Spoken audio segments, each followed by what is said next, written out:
hopes, but not realities. If you really doubt everything, if you throw out all hopes, it leaves you with nowhere to stand, nothing to hang on to, no reference point. Everything you thought life was about, you doubt and discard. When you do this, really do it, there is utterly nothing left but now, and your awareness of now. This is what Eckhart Tolle is talking about, though he's suggesting ways that for the most part allow you to experience the now for a few moments.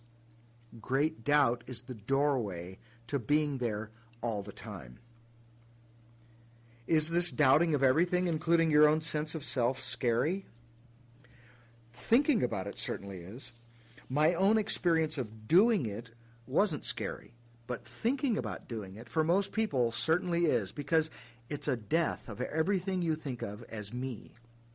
This is the step off the 100-foot pole I spoke about, the step into the abyss.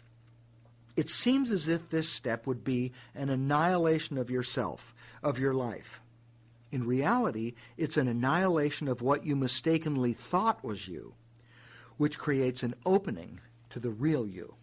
But when you consider it, it certainly doesn't seem that way. You can probably see why you have to have supreme trust, supreme faith in order to do this.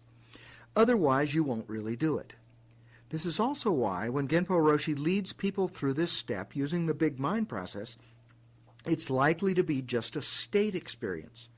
You doubt, you let go of everything you've been clinging to whatever extent you're able or willing to do, which varies from person to person. And to the degree you really do it, you have some amount of experience of what it's like. But unless you've really surrendered and submitted, which is what gives you the trust and the faith you need to fully go into this experience, you won't fully do it. If, however, you do really do it, something extraordinary happens. That something is what Genpo Roshi calls great death. This really sounds unappealing, doesn't it? When I experienced this, I was ready for it to be very negative. Instead, it turned out to be incredible, and nothing like I thought it would be. Great death turned out to be a rebirth into big mind, into the transcendent. Once you really let go of all the mind stuff, there's nothing left but the transcendent.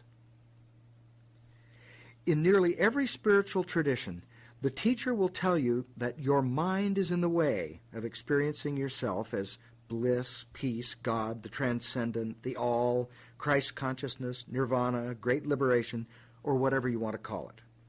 But to really drop your identification with the mind, you have to doubt everything related to it. And since we're so attached to all those ideas, concepts, beliefs, idealized futures, identities, and so on and so on and so on, the actual dropping of them on a deep and visceral level turns out to be really difficult. In fact, you might ask, who is dropping these things? The one who's dropping them is the mind, the ego, the separate identity, the sense of being a separate self. Can the ego drop the ego? That would be like seeing your own eyes, or biting your own teeth, or touching the tip of your finger with the tip of the same finger. So this isn't really something you can decide to do, because who would do it?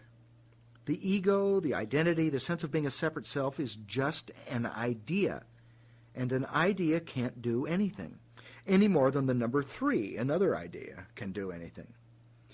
When you identify yourself as an ego, it really does seem as if the ego, the separate self, is the one doing something.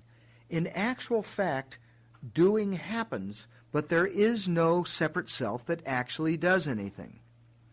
I know that this flies in the face of common sense, but nevertheless, it's true.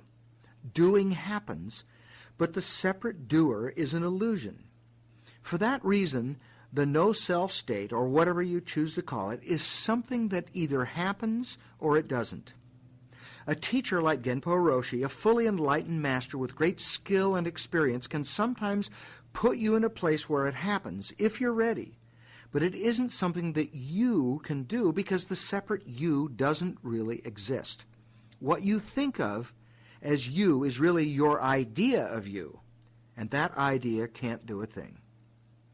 Ken Wilber has said that enlightenment is an accident, but meditation and other spiritual practices make you more accident-prone, one of his better bon mots.